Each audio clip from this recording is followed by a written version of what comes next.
Welcome back to Strange Stories with the Seeker and the Skeptic. So this episode, we are going to be speaking with author Donald Rumer-Rivera. He has recently published The Ultimate Power Within, Unleashing the Magic of Affirmations. It's a new thought book that endeavors to help you take control of your own life and reality. Thanks for talking with us today, Donald. Oh, thanks for inviting me in. I'm looking forward to it.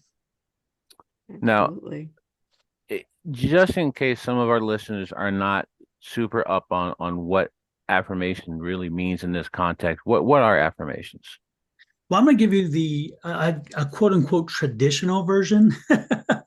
And then I'm also going to give you the version that I am trying to make case for in my book. Okay, so it's going to be it's a twofold answer. The first one is very simply this: an affirmation is a positive, repetitive statement that you use to help hopefully bring about a positive change in you and to help you kind of get over something or to deal with something or whatever it is. And in other words, it's internal, and that's what your mom and your grandmom and everybody in the past has always gone with affirmations. And I at first, when I started thinking about affirmations and when that first registered with me, I also believed in that, but I came to understand that there is a more scientific basis for affirmations, which in the research that I did for the book helped me to prove the basis for which I now argue affirmations are. An affirmation in my new kind of paradigm is that it is still a positive statement. It's got to be a present positive statement. And that present positive statement is present in the moment of success. So again, if you set your destination, if you set your success, you set your goal, and you say, I want to be, we don't say, I want to be. And so again, an affirmation is a statement set in the successful present. You repeat it often, at least 3 times a day, in my opinion. You write it specific, present tense, positive, and make sure that when you say it, you mean it, meaning you say it.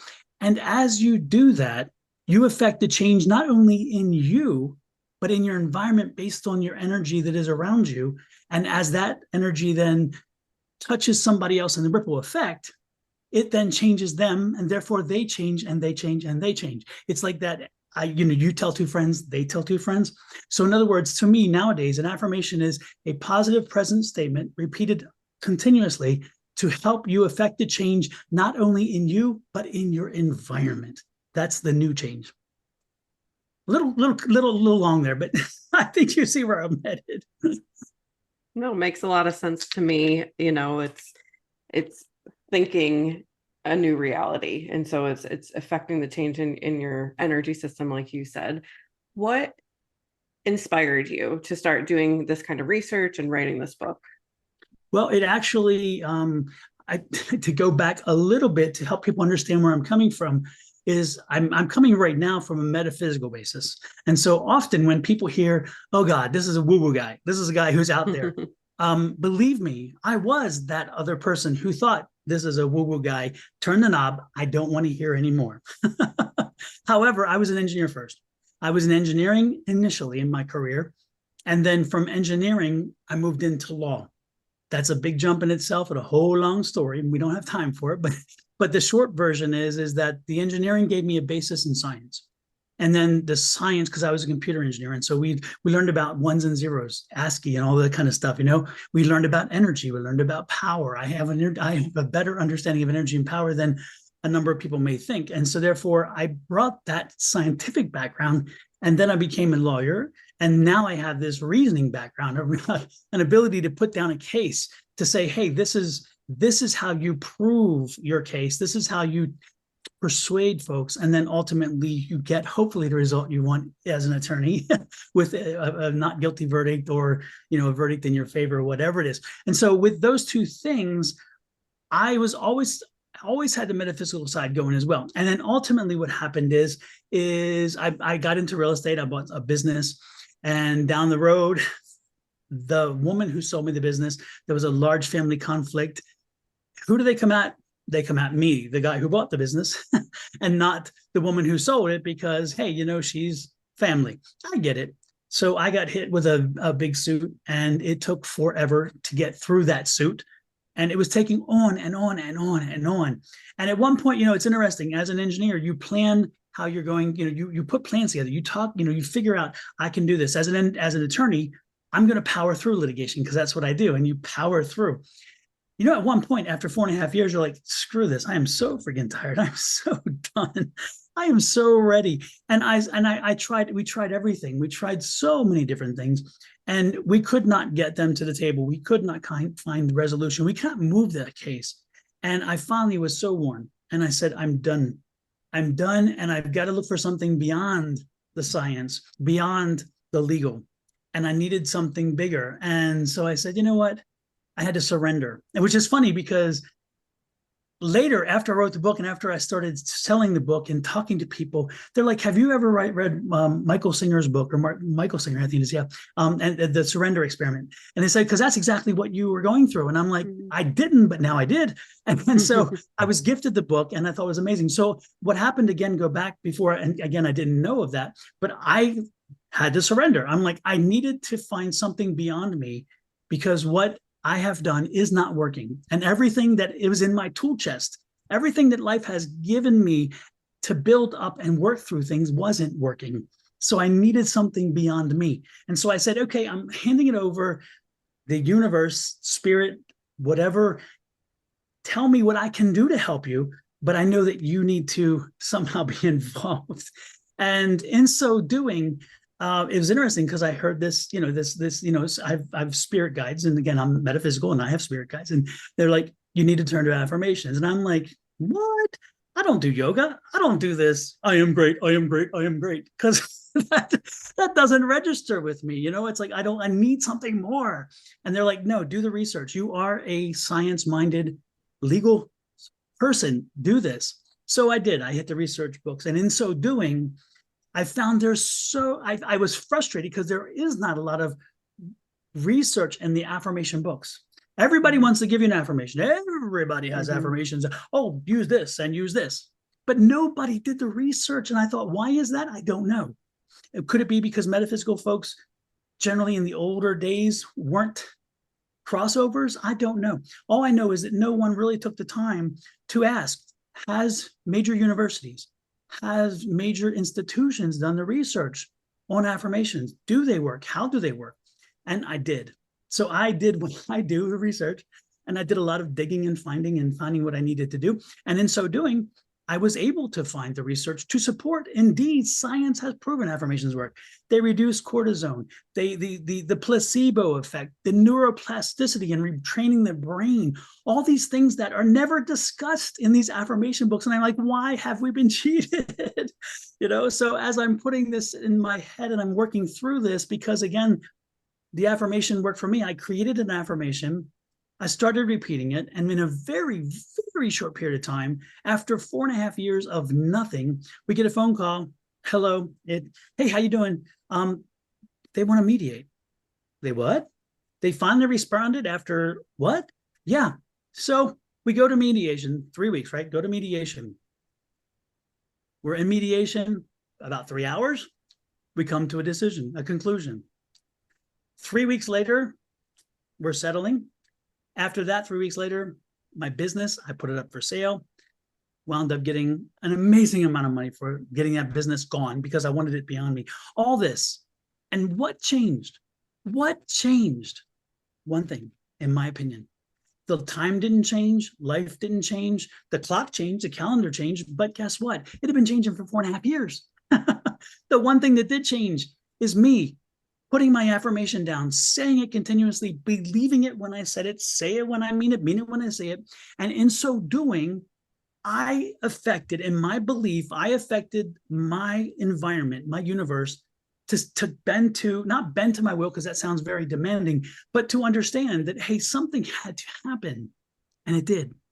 And it did. And when we came to mediation, they were negotiable. They wanted to talk. After 4.5 years of stonewalls, nothing in my experience with the law, nothing in my experience with them and with this case can tell me that this changed only because of time, only because of coincidence. It did not happen. Too many things lined up, and they lined up in a certain way to fall the way they did. And therefore, I needed to share this because I'm like, nobody is talking about this. And they need to understand. And remember, we are coming through COVID. We're coming through all these things, right? And the one thing that we hear over and over again is some of the depression people went into and some of the other things. And I'm like, if they only knew that no matter where they are, no matter what state they might be in, no matter, and I'm talking state of mind, no matter what energy they may have, that if they're reminded their inner goddess, their inner male and female both, inner goddess, your inner goddess, if you tap in you, if you go within, which is a part of the name of the book, the ultimate power is within you. If you start here, the rest will follow. And knowing that we don't need to buy a pill. We don't need to sit on an analyst's desk Davenport or whatever you might call it. Anyway, we don't need to look for a peer group. When we do, it's good to have those. And I'm not saying don't, but what I found was if you start here and you generate the power of change here and you put it out to the world, do not be surprised if the universe listens to you, because the universe wants to. Harmony is all, I believe, is what, we find yin and yang, we find balance all the time. The harmony, the spirit and universe want to do that for us. And so when you put it out to the universe and say, I'm ready and I'm working on my part, you help me, boom, we get it. So again, a little bit long-winded, but that's how we got here. My success with that, telling the universe that I've done it, I've been there, I've done the research, know it works, and I've lived it. So now I deliver it to people and say, now I'm giving you the gift, please take it and run with it, folks, run with it. Knowing that, yeah, there's a lot of things you can do otherwise, but if you start here, you're giving yourself that advantage. So there you go. I love that. That is a very powerful story. And I appreciate it that it's coming from your own personal experiences, that this is something that you used for yourself and could see the actual positive results. It's incredible.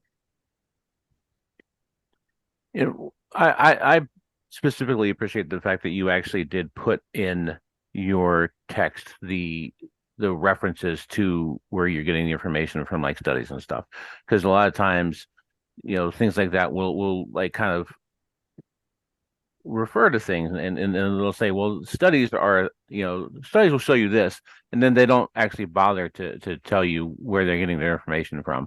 And that kind of makes you wonder, did these people really read something, or do they want this to be a thing? But you actually are giving this information. And personally, and I think about this kind of stuff a lot, I think that the vast majority of people kind of it's almost like they need someone to give them permission to take things into their own hands to try to make their lives better in a way. And coming from a different context, because you're not just a writer, you're not just someone off the street. You are someone off the street, but you're also someone who is an attorney, which is a profession that's not really known to have people, prone to flights of fantasy, really. It really, you're supposed to be, paper pusher kind of guy, 1 and 2 and 3 and 4, and being willing to open up your mind to something like that might mean that someone else will be more likely to take a chance on themselves. Yeah, because people I think have a hard time with that. It's interesting too, because when I did the research, when I wrote the book initially, the book was 35,000 words instead of 22,500 or approximately 22,005. But anyway, and it was full of a lot more research, because that's what I do. And so I had all this heavy research because, again, as an attorney, you have to build your case. So it's first this, and then now you take that and build the next block and the next block. And I went too far. I admit I went too far, and I had it all laid out. And I'm thinking, so I was so proud of my book, and it was 35,000 pages, 35,000 words. And I had my second chapter, which my present second chapter was the very last chapter, which is why I did it, which is the first question you asked. But in my mind, it was fascinating because I was writing a book about affirmations, not about Don Rumer-Rivera's journey. And I had it in the back because that was the last thing. I just wanted people, I didn't even want people necessarily, I didn't need to know. So I figured I didn't want to cast them in an idea before they read, and therefore let them see at the end. And so I put it all together, and I was so proud, and I did my introduction, and then a friend of mine, she's like, hey, let me take a look at it. And And I was like, yeah, no problem. She said, if you don't, do you mind, I'll give you some advice. And I said, yeah, no problem. Her husband had some technical books. And so she'd worked with him on his technical books. And so it's funny that she sat down with me. She said, come on over, let's have some lunch and I'll talk to you about your book. And I'm walking in. I'm just like, okay, right? Because, I'd run my Grammarly and I've run the other things and gotten all my grammar done and all that stuff. And then, as attorneys, we learn to write anyway, but sometimes we write a little too attorney-ish. This book is not attorney-ish, I promise. Anyway, so I show up and she pulls out a notebook. She pulls out a notebook and she pops that notebook open. Now we'll start here. And oh my gosh, like a teacher. I'm telling you, she had gone through it. She read it once and then she went back and she had torn me a new one. And I thought, I was butthurt. I was a little butthurt, I must admit, but thank goodness I was also somebody who was open to listening. And her friendship was important to me because I knew it came from a good place. It wasn't just somebody who was like ready to tear me down. And she looked at me and the very first thing she said is exactly what you said. Why did you write the book? And I'm like, oh, it's in the back. And she said, yeah, but you didn't tell anybody until the end. And most of the time with all that research, they're not even going to get there. And I thought, what? And she goes, yeah, you have too much. And so she worked with me and she said, hey, you need to do this. And so she gave me from her perspective of what she'd worked with. And she says, my husband's was a technical manual. I don't think you want a technical manual. I said, no, but I kind of want to, no, you don't. So she made me she made me examine what I wanted to do and how I wanted to do it. And she really made me aware that arrangement and location was important. She made me aware of some things that I needed to be. And so it gave me a second set of eyes. So I went back and I listened to her stuff and I went back and I reread it and I thought, damn, she's right. I was hoping so she wouldn't be, but she was right. So I had to totally rewrite it. And in so doing, one of the things that I did is I wound up getting rid of a bunch of research, which was good. And the good research was good, but it was good not to have it because it didn't need that much. And you could take little bits of leaps and not have every little definitive stepping stone, right? So anyway, so when I got done, I wound up also getting rid of some sites that later on, when my editor wind up saying, hey, you need some sites, I'm thinking, wait a minute, I thought I had sites there. But what happened is I'd gotten rid of them from the previous research. And when it did, it got rid of them for those too. And the hardest thing to do about this entire book was having to go back and figure out where the site was. I knew the sentence, I knew whatever. I'm like, where did I get this? And having to go backdoor a site it's much more difficult than when you're researching and you pull something. You're like, oh, wow, I love this, I'm taking it. And I had to go back through my notes, and my notes are convoluted. And as an attorney, I can tell you my writing sucks. And so if I have to read my own writing a year later, it's very difficult. And so I finally was able to do it, but that was an interesting process to get there. And so in so doing, it wound up making a better book. And it did make me realize that people are going to want to know why. Before you tell me all this thing, tell me why, because I want to understand why you wrote it. And so, and when you asked that first question, I thought, well, that's exactly the sentiment that she asked me when I first had the conversation. So, and I acknowledged her in the book too, because again, she did that wonderful thing for me. Yeah. Jonathan and I are both writers too. And, I watch a lot of like YouTube videos about writing and stuff like that. And there's one person who always says like, why does it matter? Like, and she's talking about it a lot of times in fiction, but I think it applies too for nonfiction as well. As like, you have to kind of, before you completely lay out your case, why does this matter? Why does this apply to other people? So yeah, I can appreciate the journey that you went on. Exactly. For sure. And I was fortunate enough to have a second editor, which is Jonathan, to look at the book for the development and flow, which was important because after I had rearranged everything and done so, I then needed somebody who really understood books to get it from a different point of view. And so I was so fortunate to put it in his hands and have him then usher it through that cycle, which was wonderful. I was definitely glad to be in a position to be able to do that. I really enjoyed going through this and seeing your perspective on these things for sure. And I actually have recommended it to multiple people who I think are kind of interested in the idea of something like that, but it's hard to.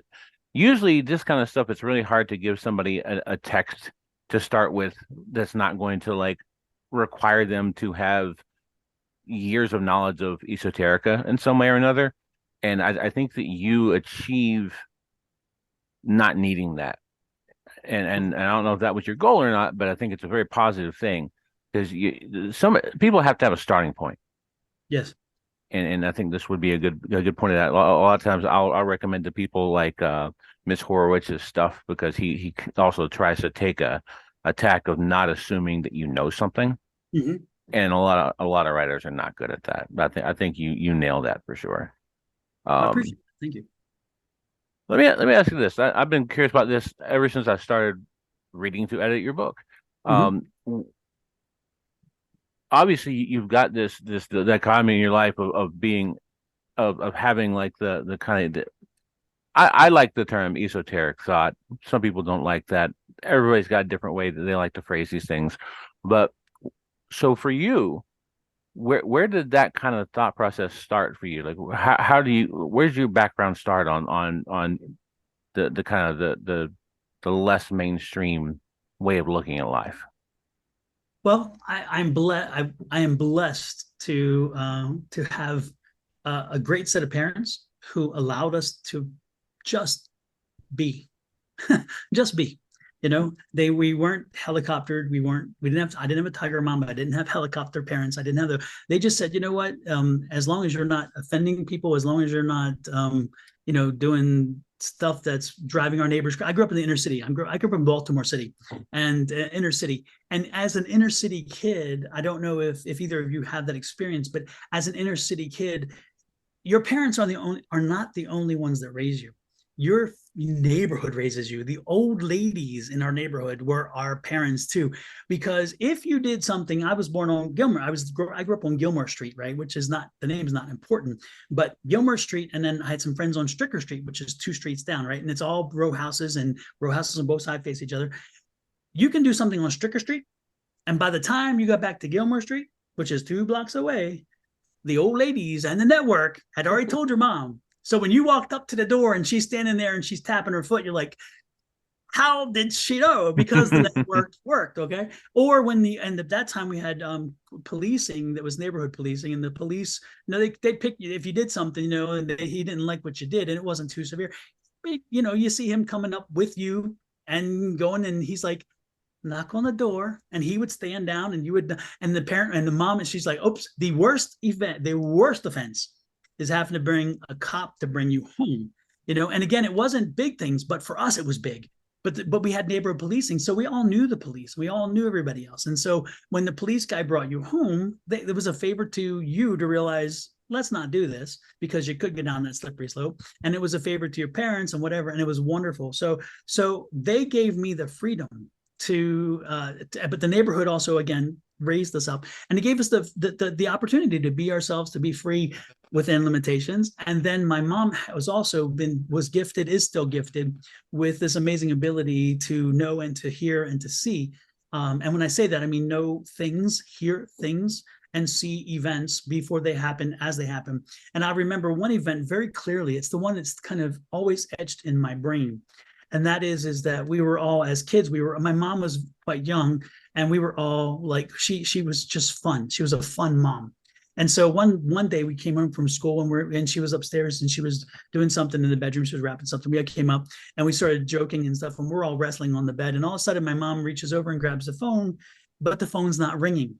And I'm like, we're all, what's that about? Right. My mom says, hello, what happened? And sure enough, my aunt is talking to her on the other side, but yet the phone did not ring. But my mother knew, and my aunt was calling to say that my one of my other aunts had been in a car accident. My grandmother was in the car, and my grandmother was severely injured and is in ICU. My aunt did not make it, and so forth. And my mom's like, we're getting in the car and we're going, and she knew this. She knew this because of that bond. And it's interesting because that bond to this day, if I'm not feeling well or she's not feeling well, I can call her. I'm like, what's up? Why aren't you? What's happening? Or she'll do the same. We have that bond. And so she gave me the gift I believe that gift is we all have it already. It's just that my mom allowed us to not have to poo-poo it and say, oh, it doesn't exist, and you're doing something evil, whatever. No, it's just the energy. Again, it's tapping that energy source, which I talked about initially, and understanding that we are energy. We have an energy field around us, and we can feel energy when somebody sends it. And so that's where that came from. And in so doing, it allowed me to play with that a little bit. But when you get into the sciences and the engineering, and you get into the sciences behind law, which is not really science, but it's a legal science. Anyway, the point is that as you get into those do not resonate well in that field. And so I just kind of put it on the side, and some people knew about it, but most people didn't. And I didn't really work to develop it as much, but I also didn't ignore it. So I would play with it, and I would make sure I used it. But down the road, then when I felt like it's time for me to really put it back into the forefront, I was able to bring it back and grow it quickly. So I think, to answer your question, I think I did, but in a roundabout way. It was always there, in other words, and I believe it's always in all of us. I just think that a lot of times society and religion and all these things that we put ourselves in these boxes with, they tend to tell us to hush and we're crazy. And like our kids, as kids, sometimes kids say, hey, I have an invisible playmate. Well, sometimes that's a spirit energy, and it's sometimes they're there for whatever reasons and so forth. And we're told not to. And then we shut that voice down. And we do, and we live happily without it. It's fine, but I'm blessed that I didn't. I'm blessed that I had parents that said, "You do you, just don't do anybody bad." Mm-hmm. When you were in your science phase of life, engineer and being a lawyer, would you say that it was still present in your life, or do you feel like you had shut it down for a period of time? No, it was present, but it was something that I didn't tone the voices down. I didn't tone down the connection of what I did, though, is I put it aside. But I do believe, to be honest with you, especially in both of those fields, it came in handy, because there are times where I would have a client come in, and I'm hearing this and I'm thinking something doesn't compute. And I'm like, wait a minute, I'm not being told something. I know something. And of course, part of it you could say is, your just ability to know. Okay, but how did you know? It could be, our life has brought us so many situations that we've understood that. No, not always. I mean, there are times where I could tell that there are many pieces that were missing that needed to be filled in, because they weren't being quite honest, or they were being honest, and the person, and so forth. And so and also the ways in which you handle a case, and you put it out there and get the resolution you want. Because again, I'm like, I let my conscience, I let my, what you want to call it, conscience, I let my spirits to tell me, hey, try this tact. This one we believe is the way to go with this. And then I would try it, and then success would happen. And I'm like, thank you very much, I appreciate that. But I did not introduce that to because I had my own law office at one point. I had 5 attorneys working for me, and I never introduced that to them, because again, each of us practice law very differently, and they do them, I do me. But I use that very often to help me maneuver through a case. And also with engineering, so much came to me and thought, we can do this and we can make this happen. And I wasn't sure how, but I just knew how, because I was being directed to do it, and it worked. So in both those fields, I believe it was there, but it wasn't as in identified as such. Yeah, it was your intuition, right? Yes. That was guiding you. Easy word. Yep. Exactly. Another thing that you have mentioned kind of briefly in your and my communication with each other, and I've actually checked out your YouTube channel a little bit. You've got a pretty big field of interest with tarot, and that's an interesting subject for me. And what's interesting to me is that no two people have the same view on divination, cards, any of it. How did tarot come into your life? Well, I love that aspect of it, because I go back to my mom again. I give her the credit. When I was very young, she went to a tarot reader. We used to have a place in Baltimore, and again, I love that city, and I don't live there, and it's not the same city, but when I lived there, I loved it. and we had a place downtown where you could go and get dinner, and they would come over and read your cards while you're having dinner as well. Oh, And that's so it was cool. very cool. Yeah, it was very cool. It was in Lexington Market, and I can't remember the shop, but Lexington Market was like the farmers market. It was one of these big farmers markets where they brought the fish and the right from the docks. They brought the fish, they brought the crabs, they brought the shrimp, they brought all of the veggies as well, because Baltimore, I mean, is right there in the heart of tomatoes and all the fresh, agriculture. Anyway, my mom went and she told me all about it, and then so one time she met this woman who was a tarot reader, and I went with her just that evening, just to kind of watch. And so when we were done, my mom said, "Would you like to have a reading?" And Leigh said, "Well, I don't usually read young children, but this one, I think I will." And so she did, and so she read me, and it was fascinating because as she laid the pieces together for me and kind of told me where I was, what was coming along, it all fit into, over time, it fit perfectly. I mean, she told me everything she told me happened, which was crazy now looking back. At the time, it seemed crazy because I'm thinking, really? A deck of cards, really? And she used regular cards, by the way. She didn't use tarot cards. She used regular cards. It was fascinating. And then, and sure enough, as she said it, because I was very young, I graduated at 16. She told me I would, and I thought, how is that possible? I did. I graduated at 16. I did this, and this. All the things that she said was going to happen, they happened. And at one point we were leaving, and my mom said, she said, "I'm selling my house and we're moving, whatever." And my mom's like, "You should buy this house," as a joke, right? Because I'm 14. And the woman's like, "Oh no, he's gonna live in a much bigger house than this, and he's not even going to be here. So it's, he's going to be," and again, she was right about so many things. Some of them general, of course, some of them very specific. And especially when it comes to the dealing with the military. She saw me working with the military, and I'm like, I'm not going to the military. And yet I wound up at NSA, which is at Fort Meade, Maryland, and working there, and then with the military and whatever. So it's as a contractor. But so that was the first bite. And I'm like, okay, I'm hooked. I like this. I'm fascinated with this. And so I started wondering, how does she do this? And then when I went to work in Montgomery Wards, as I worked my way through school, I was a bouncer at night. I worked at Montgomery Wards, which is a bargain store, a department store during the day. And then I also was a weekend guard at a courthouse, which, again, how does it happen in courthouse and then wind up being the person in the courthouse on the other side? But it's crazy. I did all those things. They worked my way through school. We hear about all the people having to work. I'm like, I didn't mind it. I loved it because I got my education, which is what I wanted. But anyway, so as I did that, I stumbled across a woman who also read tarot cards from a deck, and a deck of cards, not tarot cards, a deck of cards. And she read for me, and she was so right on with everything she said. And so I got stung by it. I'm like, okay, I have the gift already. I have the ability to listen to spirit. Let me try this. And I started doing this.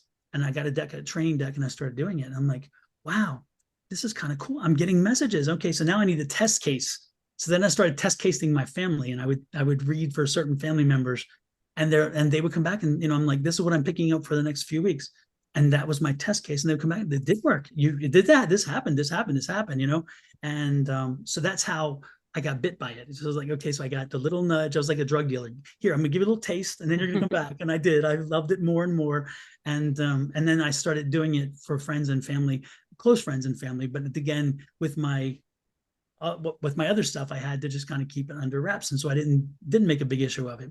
The psychic stuff, though, which is what I do as well, because again, when I read tarot cards, and I have some here. When you read tarot cards, it's interesting. You like this card here, the Five of Wands. I know we're talking and you can't see this when folks, but let me give you a visual. There are 5 wands, so it's a 5 of Wands, and in this case, it's people struggling. And so when you see that card, it can tell you basically what a 5 of Wands is. And any tarot reader, any person who's picked up a book, can tell you what that means generally. But when you are psychic or intuitive, when you've opened your mind up to listen, intuitively you're told, what does this 5 of Wands mean for this person? Not that their struggle, but how does that struggle relate to them? And then you read it with the cards around it as well. So you make that connection. And once you do that a few times, you realize, damn, I can help people with this. I can do something. And it seems like I've always, in every role I've had in my life, I've always been helping.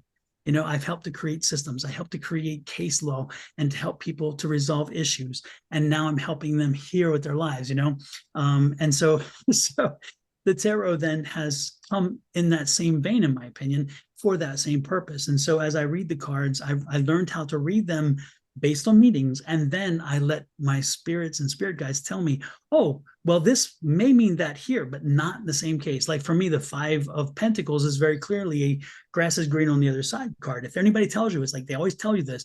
And when I see it, there are times like, no, it means don't go back. Don't look back. Don't go back. Again, it's fascinating. So again, it's that evolution of experience with the metaphysical that brings me that love and lust for this. And then that took me to the mediumship, which is not what you even asked, but that's one of my most wonderful things that I'm doing. And that gives me such comfort as well. It sounds like you're clairaudient. Is that the primary way that you receive messages from spirit, or do you receive like images or other things that kind of like other ways that your guides communicate with you? Yeah, I mostly I don't, when I say hear it, I guess I use that word very loosely because it's not audient. I'm actually clairvoyant. I mean, claircognizant. I just know. It's like I'm just given the information, and then it's like boom. It's like I when I say hear it, it's like it's knowing in your mind. Yeah, it just comes to me, which is wonderful. And I'm given the information, and it's interesting. I know it's not my information because people will ask you, well, you already knew it, and I'm like, no, I didn't, because when it comes to me in a form that would not generally be my way of thinking, and it comes to me sometimes in terms that I do not know and would not know. And I have to sometimes figure out what it is, and I'll tell them what it is, and I'll look it up later thinking, what was that term? I'm curious what I'm saying here, because there's sometimes I do get things that, again, I would not have said that, I would not have gone there, and I wouldn't have said it in that way, but I know that this is how it's meant to be said. And I even tell them sometimes, I'm like, let me be clear to you. When I'm saying this, I need you to understand it's this way specifically. I'm saying this because this resonates with you. And I'll do it. And they're like, oh my gosh, yes, that's exactly. I've been told that specifically for a few times or many times or whatever. And so in so doing, I'm told why. I'm not told exactly sometimes why it has to be that way, but I'm told do it that way. And I listen. And then I do it. And then I get confirmation back. They're like, oh, yep, that's exactly why. Or my dad said that. My dad used to tell me that same phrase and it drove me crazy, So it's kind of like, it's that way. Yeah. So it comes to me, clairnauge. Now, with the mediumship, it does come, sometimes I do see spirits. And sometimes I know that they're there, and they do have, I'm not empathic. I've turned that off immediately. I don't even allow that. But I do often get a feel when the spirit comes in, if I get really warm, that means it could be a male or female, older male, younger male, or a younger female. An older female always comes in and I'm cold. I get a very chill over me every time, and it does not fail. And so when I'm feeling a spirit, that's my confirmation. As soon as because I'm like, I'll feel, I'm like, okay, I'm getting this information. And all of a sudden I'm like, okay, yeah, somebody's here. And then every once in a while they'll appear. I was giving, if I could go a little longer on that, I'll give that, I'll give an example. I was doing a psychic fair months ago, and this couple came over. They were referred by another reader on the other side of the room. And I thought, why would they send them to me? I don't question, because, again, you never know why. You just take them in. They sat down and they said, what do you do? I said, I do tarot readings. And I was like, okay. And so I started shuffling the deck, and I looked up, and there's this young boy, maybe 12, 13, standing beside the woman. And I'm like, do you mind would you be okay if we maybe did a mediumship read too? And she's like, yeah, no problem. The husband and wife are sitting there. And I said, did you lose a child recently? A male? And the tears started coming down, and she reaches over, grabs her husband, and you could see him holding back as well. And they said, yeah. And I said, his son, yeah. And I said, is he like, again, 12, 13? She said, yeah. And I said, and I'm like, dude, we need to not go. I don't have to go there. And she's like, no, that's why we came to you. We were drawn to you because the guy on the other side said, if anybody could bring them in, you could be the guy. So I start talking to her about what he's saying, how he was an artist. The kid had this amazing artwork, and he showed me on the coffee table, the artwork. He talked about his illness. He talked about brain cancer. He talked about some things. The dad was not quite on board yet. The dad was kind of still a bit hesitant about, hey, who's this woo-woo guy? And he's kind of crazy, but the wife is okay with it. So, he's like, okay, dear, you do what, you can tell that kind of energy, right? And so finally the son says, Dad's not getting it. So let him know that he wasn't there when I died. And I'm like, ooh, that's kind of harsh, you know? And I'm thinking to myself, like, you know? And I said, look, remember, I am delivering the message, and this is not meant as a judgment, but he's trying to let me know, Dad, you weren't there when he passed. Mom's like, no, he was. And I said, oh, I'm just telling you what he said. I'm just giving you what he's telling me, right?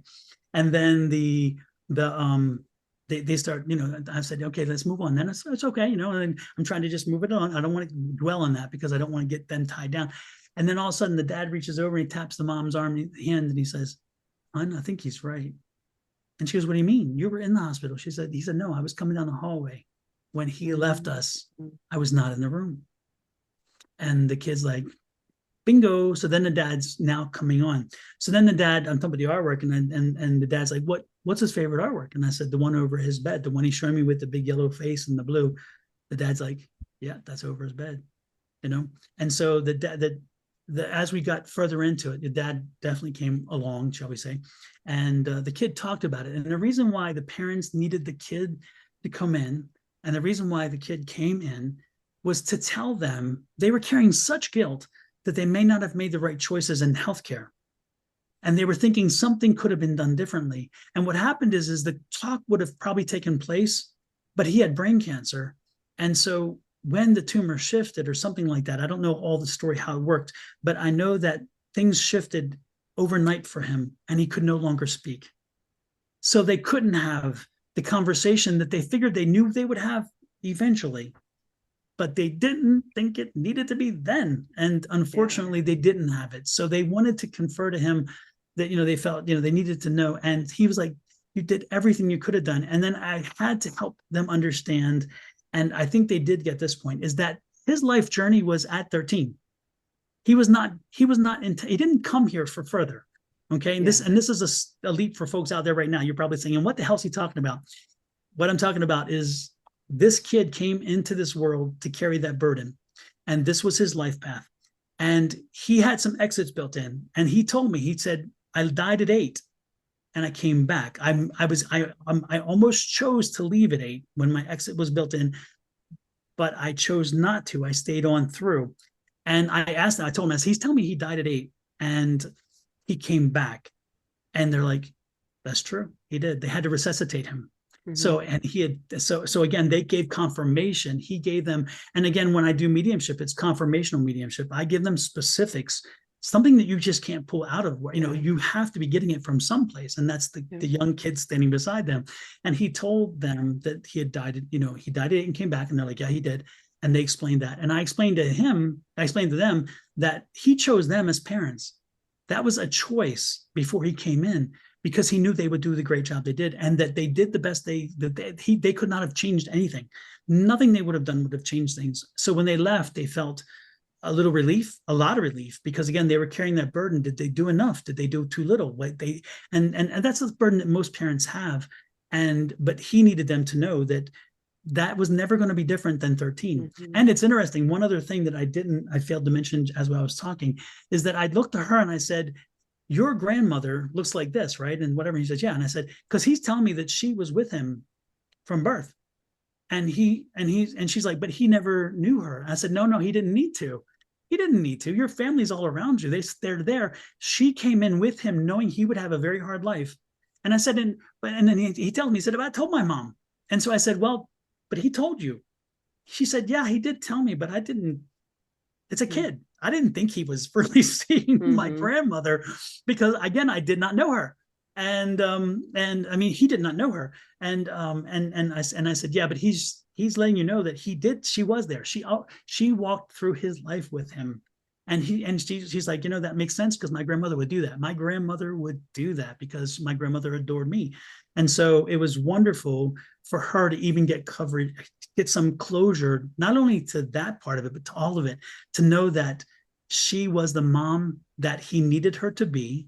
He was the dad that he needed him to be. And ultimately that no matter what they would have done, his life path ended when it was ending. And that's the way it goes. So to me, that was that moment, that experience made me so fired up and ready to embrace the mediumship, because I was able to give something to somebody, to this couple who are wonderful people who needed to hear it, that not most people could do. And more importantly, that they came to the right place at the right time for it, and they needed it. And when you can help somebody on that level, I mean, that's such an emotional level that's so deep. I mean, and I felt like, damn, this is what I was meant to do. I was meant to be able to help. And now I found a new way to do that, you know? So it goes back to all the counseling and stuff I've done in my past. It kind of just all comes right back to it. Yep. I mean, that's a very powerful and beautiful story. And I feel like, you know, a lot of times I mean, some people in the metaphysical field do talk about soul contracts, and that's what I'm hearing from this story. Is like, we each have a soul contract. And so when we pass on, it's like, that was our time. We came in knowing like, this is how our life is going to go. This is how our life is going to end. And I think it really can help. That perspective can really help people with grief, you know, of the questioning of the why and the, you know, could I have done something different? Should I have done something different? So I think you gave that family like a beautiful gift of shifting that perspective, you know, from the guilt and the pain to, on a spiritual level, this is what you, not just him, but on a spiritual level, those parents signed up for that experience as well. Yes, absolutely. Yep, yep. And the other thing about that too is that, you know, it's I always remind people that I read that I'm just the vessel. I am merely the vessel, and I am blessed to be that interpreter, that vessel. But the good part is that the message they're getting is received when it's meant to, and that's how they should walk away. When they walk away, is knowing that they were given the message when they were ready, or when it was their time to receive it. Because there are times that we receive messages and we are not ready for them, and we ignore them, and later on we're like, if I'd only listened. And I'm sure we've all said that, if I'd only listened, if I followed my intuition, shall we say, my conscience, whatever you want to say, and we didn't. And we ignored the message, but we were maybe not to know it that, or not to listen at that time, because we needed a different lesson. And it's one of those things they tell you about it. You know, it's like spirit talks to you, and they kind of like tap you on the shoulder a little bit, and then they smack you upside the head a little bit, and then they get a 2x4 out and they smack hard until you finally listen, and you're like, okay, I get it now. I'm going to listen this time. So that's the lesson that we all, from time to time, will face, and even I do it. There's times where I don't listen, and I'm like, I pay what's called stupid tax, and sometimes it's stupid tax. So with these kind of conversations you had with folks who have passed on, kind of glimpses behind the scenes, maybe, do you get a feeling of what happens after? Like, where are we going somewhere, do you think? Like, what is the end game here? Well, to be honest with you, from what I have experienced, and I'm only going by what I've experienced and when I speak to these spirits on the other side and things like that, sometimes, again, they come in only for that moment and they don't stay. They come in to tell a story. Other times when I'm alone, I can speak to them, and they'll come in and we'll have conversations. And we had a spirit in the house. His name was Samuel, and Samuel came into our home with a piece of furniture. We love antiques, and we love very eclectic stuff, and so we bought an eclectic piece from a South Carolina estate. Well, Samuel came in with that piece. And it's interesting, I did not know Sam. And here I'm supposedly connected, right? I should know everybody, any spirit that's in the house, but that doesn't work that way. Again, because of spirits in your house, you may never see them, but somebody else may, because again, it's whom they want to communicate with. So for 3 weeks in a row, the ladies who cleaned my house, they on the third week, they finally told me fantismo, you know, and I'm like, okay, spirit, you know, a ghost. And they're like, it's in the room. And so I'm like, a spirit in the room. He doesn't show himself. And now I'm a little insulted. I'm like, how dare he not come into my house and not tell me, right? But so it's interesting. I wondered why. And so I was telling my friends, I have a mentor. I told her, and she said, I said, what do I do? And she said, have you talked to him? And of course, then I'm like, okay, now I feel like a dumbass because I should have thought about that, right? But I didn't. I was like, wait a minute, I need to know what to do. Have you asked him why he's there? I'm like, I didn't even think about asking what that. And then I'm talking to a good friend of mine who I go live with on Wednesday nights, and we do the tarot cards and mediumship with. And she's like, she was shooting off like 10 billion questions to me. I said, you want to come over, don't you? And she said, of course I do. I'm just waiting for the invitation. I'm like, so she came over. She spent about an hour in the room because I couldn't connect with him, but she instantly connected with him. And she had this long conversation with him. She asked him all these questions. So I then came back into the room, and she said, his name is Samuel. Samuel's here. Samuel came from that piece of furniture. And he's here because he was a butler in this house, and that's why he stands in the corner. He said you saw some movement in the corner, the shadow, but you didn't know what it was. And I said, yeah, I know, I always see that, but I figured something would eventually tell. And he said, that's him, because that's how the butler would stand. He would stand in the corner. He would be invisible. He was never part of the room because he was not, he was, again, that's just the way our society was back then. So so it's funny. And he said he's very drawn to you, but he talked to the ladies because he felt he was on their level. He's not on your level. And I said, why? And she said, remember, he comes from a different generation, a different time where he saw himself more connected to the ladies who clean the house. So he saw them and they saw him and they were okay. And then I'm okay. And he said, but he is drawn to you because he said, you sit in that same chair all the time when you come in the room. And nobody else in our house. I mean, there are very few people, 3 people in our house, right? So nobody knows this. But when we sit in the room, I do sit in only one chair.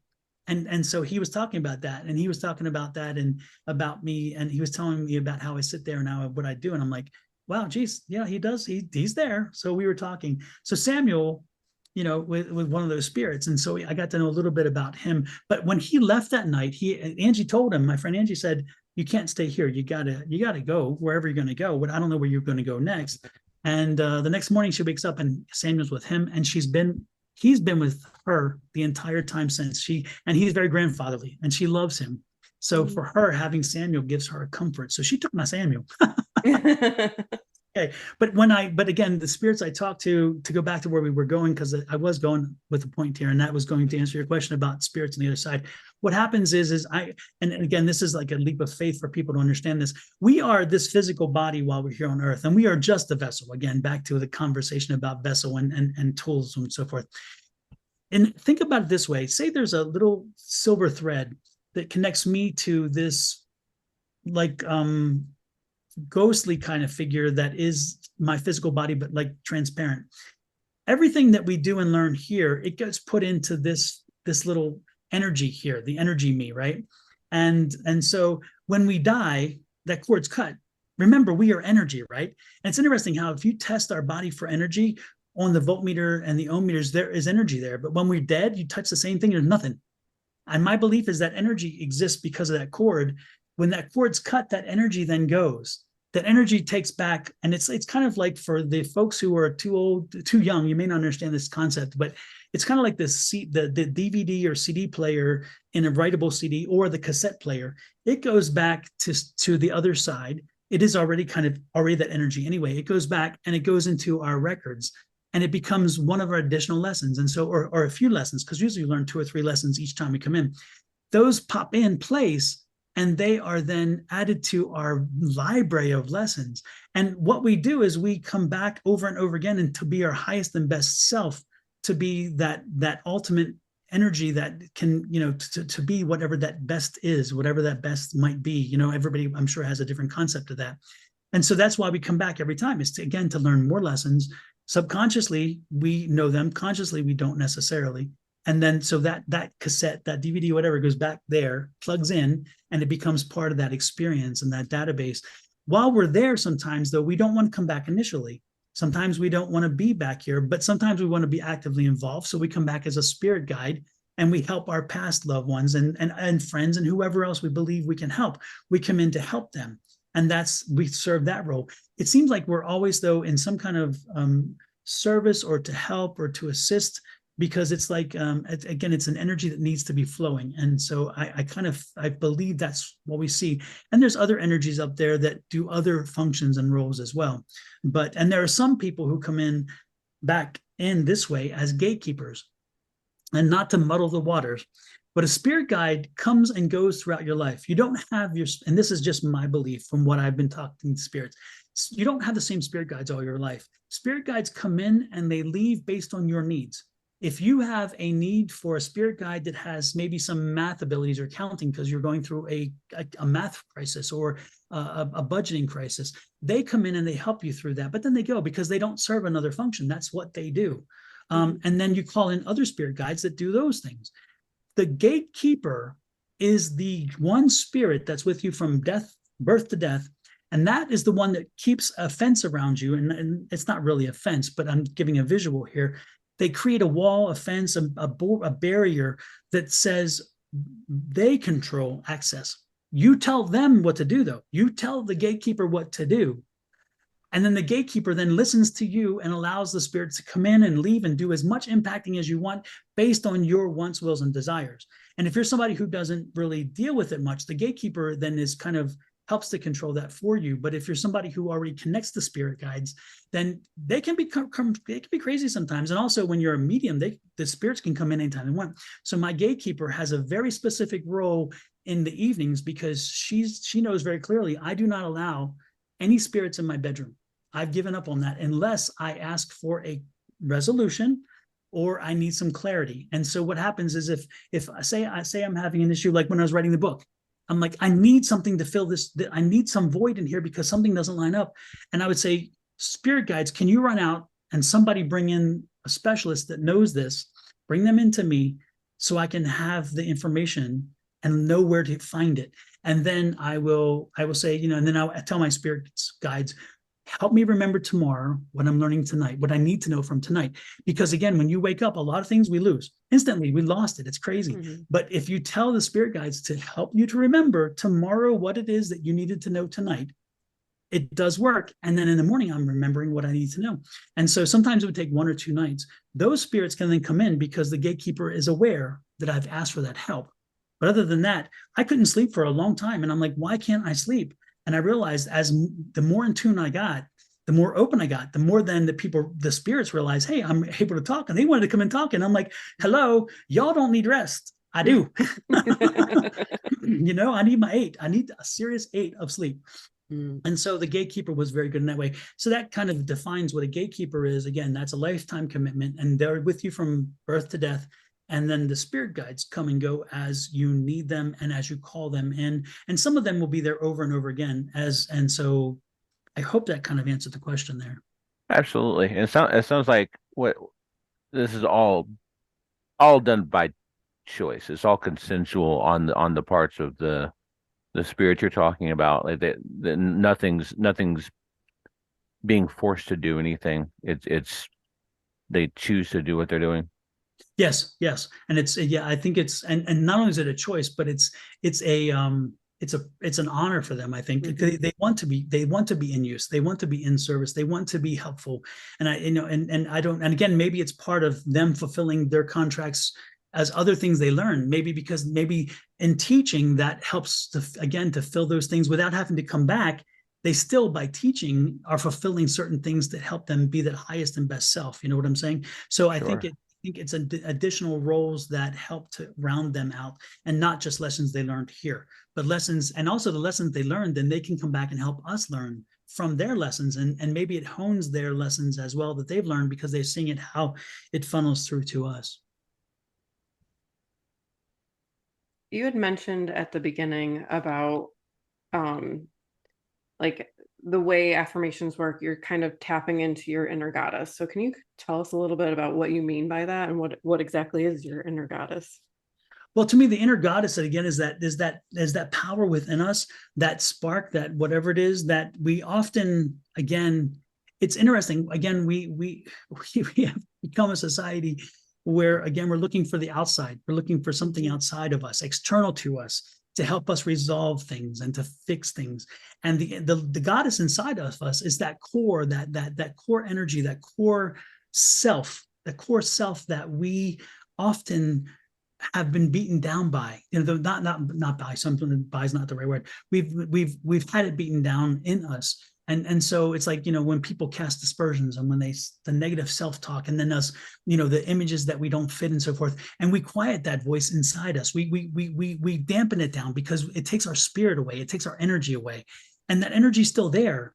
It's just that sometimes we mute it or we put it in this thing because we're like, oh, I can't let my light shine. I can't do this. And there's many metaphors I can throw out to understand what I'm trying to say. But the goddess is that voice inside, that one core that is our true core belief, our true beliefs, our true energies, our true thoughts that know who we are. And sometimes it's the dark spaces we don't even want to go to, because sometimes we're like, I don't want to admit that about myself. I don't want to admit that I'm maybe weak in this regard or whatever. It's all that. And so it's that inner core of who we are and our being that often we don't want to shine and show people because we're not quite confident, or for whatever reason. Or those of folks who, man, they let it shine. They're like, oh, woo, do this, I'll show it to everybody, like flasher, woohoo, And so, and I have been on both sides of that myself. And so that inner goddess is that power that when we, again, quiet our mind, and when we allow ourselves to listen to silence. And I know that sounds very oxymoron, because silence isn't noise, but silence is deafening to some people. They fear silence because of what's not there. And they're like, I can't go to silence because now I'm having to face me. Mm-hmm. And that's not a bad thing. It's a good thing sometimes to face you. And so when you get silent, all of a sudden you have to be sometimes distracted to be silent, because your mind won't stop running. And mine is that same way. I had to do a candle experiment. What I did is I created this experiment, and it works for me. And I now teach it to a lot of people. And I get a long tapered candle, and because the candle is not the key, I light the flame, make sure it's a dark space or a darkened space, quiet, not disruptive. I make sure my phone is away, because you have to have the technology gone and that kind of stuff, because you don't want distractions. You don't want to, but I do set a timer, but I make sure I cannot see the timer. And then I lit the candle. And for 7 days straight, I did this for 5 minutes each day, 7 days straight at the same time. And the first 2 days, I'm like scratching it, itching, whatever. Like, is it time yet? Is it time yet? And and it's like, okay, beige. I'll paint the ceiling beige. It's like your mind still can't help it. But as you focus on that flame, which is what I teach everybody, focus on that flame and solely the flame. Even if you have to go, okay, how tall is it? Is it blowing left? Is it blowing right? I don't care. And now analyze the flame as much as you want, but it's the flame. And as you do that on the second day, your mind quiets some more. The third day, the flame is impressive. The fourth day, you see the blues and the oranges and the whites in the flame. The fifth day, it's a flame. The sixth day, your mind is quiet. And the seventh day, usually at that point, you now control your mind. And now you're able to say silence, and the mind listens. And then you connect and you find that energy and you find that spirit. And then you go to that space where you are afraid to go sometimes. And then you deal with it. And then you learn how to love it, to embrace it, and then to put it to use, which is wonderful. So again, sometimes the silence can be scarier than the noise, because in silence, we find that inner goddess, and she's there. And we're like, I'm afraid sometimes of what she may be telling me. That's true. I mean, it sounds like to me, I think a lot of people would refer to that as like your higher self, yes. Or I call it authentic self. So, but I think we're talking about the same thing. It's like the most true, spiritual, loving part of yourself. And I agree. You don't always like what they have to say. Yes. But in my experience, connecting with my own authentic self, it's always comes from a place of love. It is always a kind, even if it's not what I want to hear, it's said in a kind and compassionate way. There's yes. not judgment. There's not, anger or, blame or shoulds or anything like that. It's always just very loving. And it's also, if I could go one more, it's enlightening. Sure. Because sometimes we see things through our prism of our society or whatever else, mm-hmm. right? And then your inner goddess or your self, whatever, your higher self, it tells you, maybe you should look at it through this prism. And therefore it comes across a little differently. You're thinking, wow. And two things can be true at the same time. That's the one thing that I just get so frustrated with people from time to time, because I'm talking to them and they see you can only be this or this. And that's not the case. You can have this and have the number two as well. And they are, again, both reality at the same time. It sometimes is based on how we perceive it, or sometimes how we receive it, and then how we deal with it. And so again, it's amazing how we often find ourselves fighting with ourselves, because our inner goddess, our higher self, is saying, why don't you flip the script? And this goes back to my argument that I often say to people: is it an obstacle or an opportunity? It can be both. It can be both at the same time. But how you perceive it goes back to my book. Go right back to that book. Is that neuroplasticity of changing your brain, because we are historically and chemically we are prone to go to the negative first. And that is proven in science, that we are pre-programmed to go negative first. And if when we use the neuroplasticity, the ability of our brain to retrain the brain to see things in a positive light first, which is very opposite of what we naturally do, that we then can see the positive side of something. And I'll give you an example. This is something I've said often. You drive down the road, you have your kids in the back of the car, you're doing a good speed, and all of a sudden you're tired and you have to get the kids to school or whatever, right? Your tire blows out. You navigate across 3 lanes of traffic, you pull off the road, you get out of the car. What do? Are you fuming? I cannot believe this. This always happens to me. Whatever. You go around, you see the tires blown. Oh my God, the rubber's just torn away, whatever, right? Or do you get out of the car, you look behind you, your kids are safe. They're okay. They don't even know what's going on. You're happy. You get out of the car, you walk around, you're like, oh, thank goodness, the fender's not destroyed. The car's not messed up. The rim is not even messed up. Okay, the tire's eaten up, but okay, who cares? I'm alive. I'm healthy. I was able to navigate that car. Both things are the same, right? Both things did happen in your mind. Both things are real. It is frustrating, but how we react to it has helped us to, again, take that situation and find it as a benefit. Okay, thank goodness the tire blew at a time where I could take care of it and no one was hurt. Thank goodness that's been resolved, because it could have turned into such a different, if it was busy, traffic, I could have hit a car. I could have done so many things, and the lives behind me are still intact. How wonderful is this? And then you take that same message and you then have somebody pull up and they want to help you. If you're fuming and you're just seething, you tap their energy. You now have changed them, because now they're negative because they felt your negative energy. It's like when you walk into a negative room or a positive room, you know it. You know what I'm talking. Everybody knows. It's like, wow, this room is like heavy. That's the energy I'm talking about. We feel that. We do. And so then you just change this guy who's now wanting to help you, this female or man who pulled up. You just change them into a negative. However, if you're positive about it and they walk up and they're positive, then that ripple effect is you've created 2 positive energies to move forward.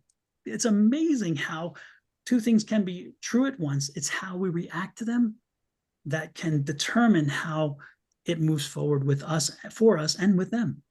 Yeah. I think it's a powerful perception shift when you can stop asking, like, why is this happening to me? And why, instead of, and shifting it to, why is this happening for me? And that's exactly what I heard you say. Yeah. Yep. And that's the one good thing, again, about the book. When you talk about there's many good things about the book, of course, but one of the benefits is understanding the neuroplasticity, that you can teach an old dog new tricks, because they say you can't, you can. Yeah. And so when you learn about that neuroplasticity and you learn about how we hold on to our anxiety through the cortisone and how the cortisone levels are high, and when you start practicing affirmations, you bring down cortisone levels. And those then get rid of the stress and the anxiety and the aches and the pains.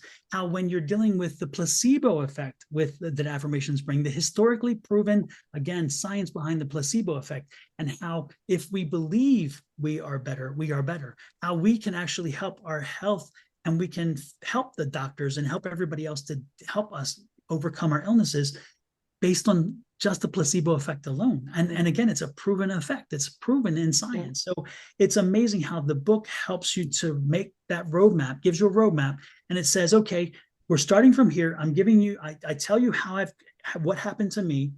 I've given you the science to say it does work, and this is the historically proven science behind it. Now I'm going to give you the keys on how to create your space, how to clear it, how to make sure that you cleanse it with energy, how you can bring things into it, like natural things to help you get your space ready, get your mind ready, get your technology out the door so it doesn't impact you. Then I help you in the book how to phrase, how to write your affirmations. And then I also remind folks, test your affirmations. If you write an affirmation and then you say it and it seems hollow, you're not there yet. You're not ready yet. Make sure you do it. And then I also give the specific ways in which you make sure your affirmations fit this. Again, it's present tense, positive. Make sure it's specific and it's personal. It's got to be personal to you and specific. If you take somebody else's affirmation, tweak it, make it specific to your own. And then when you start repeating them, then I teach them how to set the ritual up to then repeat them and start doing them. And then I remind them, always be grateful, always give thanks to Spirit. If you're asking Spirit to help you, the least you could do is say thank you, because it's going to happen, in my opinion, and it does happen. I've been blessed that way. And I believe anybody who does this through the book will understand why that works, and they'll do it and they'll see why they should say thank you as well. And then the mindfulness. The mindfulness is super important, because the mindfulness is always being in the present sense, being in the present moment, being positive, because that present moment positiveness that comes with mindfulness, and it's a whole practice around it, but that's the key to it, is the present minded positive sense. And that goes back to what we talked about, the car accident, the wheel blowing out, it's that present mindfulness. If you were not in that, then mindfulness would have taken you mindfulness would not have been useful, and you would have went in a different direction and would have been crazy. So the book helps you do that. And then, so it kind of, in the end, it wraps it up clearly. And it says, you know what, more importantly, this is a journey. This is not just a moment. This is a journey. And it's going to be a lifetime commitment to you to learn to stay in the positive mindset, to learn to stay in that. And then it's easier the more you do it, because as you do it and the mind starts changing, man, I'm telling you what, it's easy to go positive. And I will throw myself out there. I'm living proof. Yeah. If anybody watches my live stream on Wednesday or Wednesday night or Thursday morning, they will see I'm generally a very positive spirit out there, because I'm blessed. I am blessed to have the gift of speak. I speak relatively well, I think, in that sense, so I can communicate well. And the gift of having the information flow to me to give it out. So again, Spirit has been blessed to give me that gift as a translator, as a mechanism to be able to give that energy to other people. And so it does work. It does work. So buy the book. Absolutely. We will link it in the show notes. What is the name of your YouTube channel, and what exactly are you doing during your live streams? It's Sonoran Mystic Tarot. Sonoran is the desert I live in. It's here in Arizona. And mystic, of course, because I've always believed this is all mystical.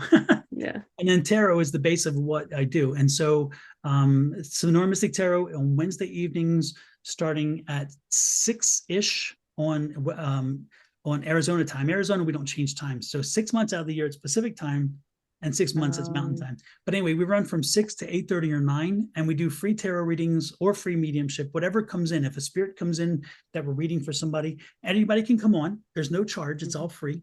I have a friend of mine, Angie. She and I do this on Wednesday nights. And then on Thursday mornings, my friend Shauna over in Florida, she and I go on together, and we do the same thing. And we start about 8-ish my time, and we run for about 3 hours. But we do free readings. Anybody that comes on, they type in the chat what they want to know. And if we're drawn to them and we feel like the energy's there, we'll do a reading for them. We'll give them information. We'll give them what we can. If we have a number of mediumship, the mediumship is getting really hot right now. And we have a friend who passed about a year ago, and she was part of our collective, and she comes in and she helps usher some spirits in from time to time. So she helps to have them come in. So we do mediumship reads for people, and as well, if they come in, because again, I understand how Hollywood has created this image that you can call in a specific spirit and they'll show up on a dot. Nah, sorry, folks. I hate to tell you. Yeah. No, I should clarify. That's not been my experience. It could be true, but it's not been my experience. And all the mediums I know, I guarantee that none of them had the ability to comment, because remember, you're telling some spirit on the other side, you need to be here now. I'm like, if you've told me that, I'm like, hell no. How dare you, right? So, but if the spirit wants to come in, they will come in. and they will present themselves. And so we do both, and it's free to anybody that comes in. We have a large group of folks. We looked at our demographics, and we can see them. A lot of British people watch. We have a lot of people in Europe, but we have a large population in India that watches. A lot of people in India watches. And even my book has been selling internationally, which is nice. And again, I'm an independent author. I never expected that, but I have sold them in various countries in the U.S. and I mean in the U.S. various countries in the world, and I'm very blessed to have that happen, because the people who watch us, they're from all over, and we become like a family. There's a group of folks who come in all the time, and we create like a family, and it is a family. It's a non-blood family in that sense, I guess you would say. But sometimes we create our own families, and I'm blessed to have that. So That's awesome. so Well, yeah, Daryl. as someone who has kind of clicked in and lurked a little bit here and there, I definitely can say that the dynamic is very friendly. It's a very good dynamic. I think it's a cool channel. We'll link to that as well in the show notes. If people are curious, Sure. they can check that out too. Do you? I meant to ask this a little while ago. I always ask this question. Do you have a favorite tarot deck?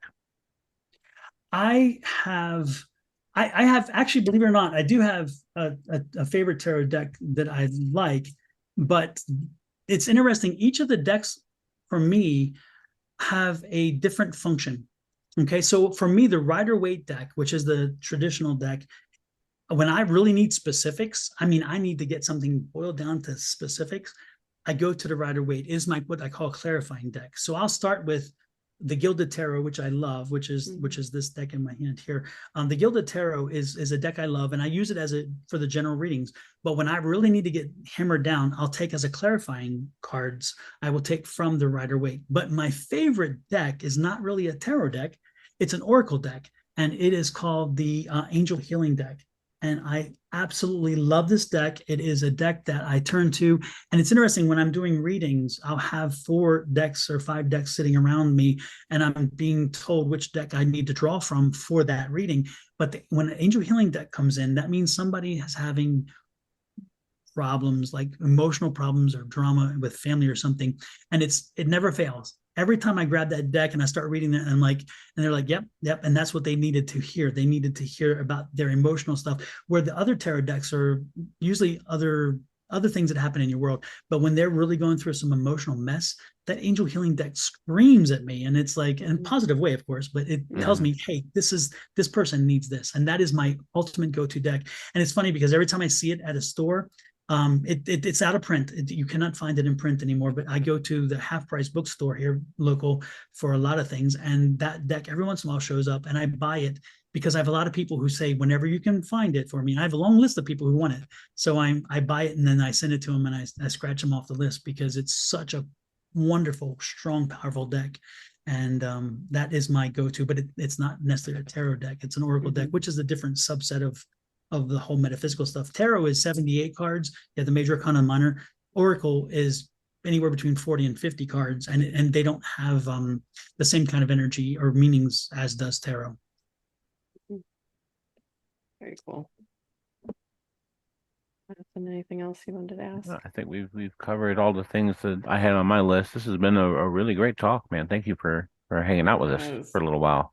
Yeah. Thank you for inviting me, and I enjoyed the conversation, and I just I'm glad you let me share so much more. I'm glad we didn't. I mean, I love the book, and I love talking about the book, as you can see, because it was a 1.5 years of work that came to a wonderful conclusion. And when folks see the book, by the way, know that the artwork is mine as well. And so when you look at the book, I know we're doing verbally, but you guys are watching this, so I can show you. It's interesting. I created her first, and she was on a mountain. And this is the inner goddess I talked about, right? But I needed her to have energy, so I had to create so where the hair would then be blowing to show movement. And then I realized she also needed to be grounded, because we all need to ground ourselves, and we often fail to do that. When we're really getting a hit, you need to ground. And so she is now part of the mountain on the cover of the book. So I'm talking about this cover of the book, folks. Around her is the chakra energies, and she's sending that chakra. She has her arms wide, because she's sending the energy out, but it's not an aggressive. You notice it's not like up here where she's demanding. She's down here, so she's kind of asking the universe, you see. So it's a very different posture. And the universe, there's a bolt of white coming back down from the top, and it is the universe delivering what it is she's asking for. And if you notice in the way beyond her is clear in the energies. And so she's moving to that clarity. And so the book, the images are mine. I created those images and worked a long time to get them to look right. And even the one that I'm really most proud about is under part 2, and it's the alchemy and the alchemist. Awesome. I wanted science, and I even had a scientist in mind, but when I started creating this, if you notice, when you look at the book, folks, there'll be like the beakers or orbs, and the orbs are, again, non-traditional and non-specific to timing. And so I wanted a feeling of alchemy and not just science, because I think that this book is alchemy. You're using a mixture of a lot of things to throw together to create this new wonderful way of living and being. And so the artwork, it was done specifically by me for the book to convey the message of that part. And so I'm as proud of that as I am about the book, because it really does make a statement, and it helps to solidify what it is if you're about to read. And so it's not throwaway. I put nothing in the book that was throwaway. Everything there was intentional, which is, again, the way I kind of do things. Yeah. It's a gorgeous cover, and I think it's even cooler that you made it yourself. So congratulations. Absolutely. It's very cool. Thank you. Well, thank you so much for taking the time to talk to us today. I've loved this conversation, and I would love to have you back on at some point, because I think there's a million other things that we could talk about. Oh, anytime. Especially would just set me loose on metaphysical, and I'll as you saw, I tend to and I do apologize for not cutting some of my answers short, but it's hard when I so love what I do, and I so understand it. And that's the one thing is that some people, when you hear somebody talk about something, sometimes we have questions until they can give us a deeper understanding. And that's what I try to do in having these conversations. It's helping people to have a better understanding, to know that it's not just me saying it because I heard it once or I saw it once. It's helping you to understand that I'm coming from a place where I've lived it, experienced it, and have researched it to the point where when I tell you this, you can move forward knowing that it's coming from a base of experience and not just rhetoric that somebody's repeated. And that's so important to me, because I think that unfortunately sometimes we're not given the credibility under the woo-woo factories. It's like they believe we're whatever. And when they finally have a chance to sit and listen to somebody, help them to understand there's a depth to this, that it's not just a feeling, that maybe we can enlighten one person. And if I can change one person with each conversation, then I feel my job has worked and I was successful. Absolutely, for sure. And honestly, this is the type of conversation that we are here for. And the reason why I kind of ask these questions that are a little bit outside of the stated topic, like, leading you into the tarot thing and the other stuff, is the more because I don't have a lot of conclusions that I draw. That's how I'm the skeptic. Part of the seeker and skeptic is I want more information, and I don't really draw a lot of conclusions. But the things that I'm finding out to shape my own opinions in talking to people in this manner is that no matter how many different things you talk about, I think that it's really, be it aliens or spirits or ghosts or any of these things, Bigfoot, any of it, I think it's all different sides of the same phenomenon. And you're experiencing it based on what you're able to grasp with the personality that you have. And showing people that the majority of people who are into these things and experience these things are experiencing it in more than one paradigm can help people understand that they're not crazy.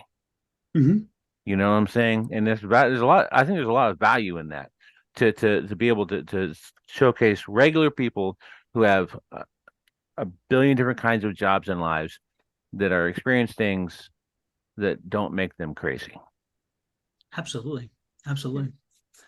And that's harder said than done. It really, it's sometimes it goes back again to surrender. If you eventually surrender, if you say, you know what, because again, it goes back to control in that regard. And so, when you surrender, sometimes if you surrender to it and you just let it flow, man, the doors can open, the windows can open, the mind can open, and man, all of a sudden the enlightenment comes. But Mhm. if we control it too much, if we try too hard and we're like, oh, I can't, I can't get myself out of that box. I gotta stay here, and that is our worst. That is our worst impulse, I think, because again, if we open ourselves up a little bit and just say, hey, let's see where this takes us, man, it takes us to the places you're talking about, the many places, which again are all very much connected, but different experiences. But again, seems to be definitely coming from the same place. It's how we all experience it. Just very cool. It is very cool. Absolutely. Okay. Absolutely. Thank you very much, Awesome. man. Thank Have you a guys nice for your rest of time. the I day. appreciate it. Yeah. All right. Take care. Bye. Bye. Thank you so much for being here. If you have a strange story you want to share with us, email us at seekerandskeptic@gmail.com. We look forward to talking to you soon.